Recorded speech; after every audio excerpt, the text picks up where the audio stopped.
Ahead of the 2019 French Open, the clay court season's marquee event, a number of ATP players are participating in their final tune-ups in Lyon and Geneva. These small 250-level stops represent the last opportunities to earn ATP points and get into form before Roland Garros, and a number of players are looking to turn the clay court season around by winning matches this week. Here is a look at those players, including Alexander Zverev and Grigor Dimitrov.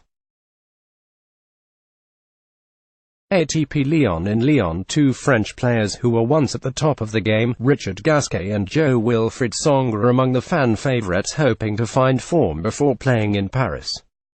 Gasquet had to save match points against countryman qualifier Maxime Janvier to reach round 2 and now faces Taylor Fritz at that stage. Both Gasquet and Fritz have struggled on clay. Gasquet is now 2-2 since returning from injury, while Fritz is an event .500 since starting his clay season in Houston. The winner of that match will undoubtedly gain some confidence. Gasquet, Fritz are likely to meet Roberto Bautista Agut in the quarters. RBA is another player off the pace ahead of RG.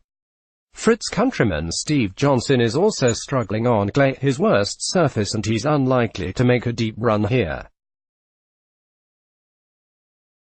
Tsonga has a credible chance of lifting the Lyon title. He did reach the semis in Marrakesh on clay this year, but it's been an up and down year overall for him as he plays under a protected ranking at this tournament. Shock losses to Fritz in Monte Carlo, Filip Horansky in a challenger, and also a routine defeat to Fabio Fognini in Rome suggest Tsonga is way off his former top 20 pace, and he really needs to step it up. Canadian young guns Felix Auger-Aliassime and Denis Shapovalov also have muted expectations for RG after poor clay court seasons thus far. FAA reached the semis in Miami and the final in Rio on clay, but he's cooled off since those results, losing to tough top 20 competition in Barcelona, Madrid, Monte Carlo, and Rome. Given the caliber of the players that he's lost to, such as Rafael Nadal, it's quite possible that he blitzes through this weaker field and reaches the final. Shapovalov also has a shot at the title. He's just 2-3 since Miami, but one of those losses is to Novak Djokovic, again suggesting that his form may not be that far off an elite level. ATP Geneva. Alexander Zverev is the marquee player in Geneva. The top seed has slipped to world.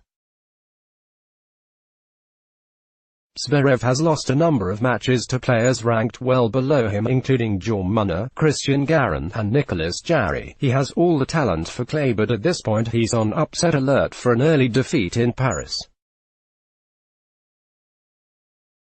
He should be favoured to go as far as the final in Geneva, but every match is set to be stressful. Stan Wawrinka has had a credible comeback season. Already back in the top 30, he's the favourite at home in Geneva. His losses on clay have come against credible dirt ballers David Goffin, Rafael Nadal, and Marco Cecchinato this year, but he'd still love to win a title before Paris, where he's a former champion. Speaking of comebacks, Ernest Gulbis, a former semi-finalist and quarter-finalist at Roland Garros, by far his best slam, is in the field and faces Zverev in round 2. Gulbis hasn't made a significant result all season. Grigor Dimitrov's career has hit the skids. The former top 5 player is down to world. Other than a quarter-final in Brisbane to start the year, Dimitrov has not reached the latest stage of any tournament this season. Main photo, Let's Block Ads. Why?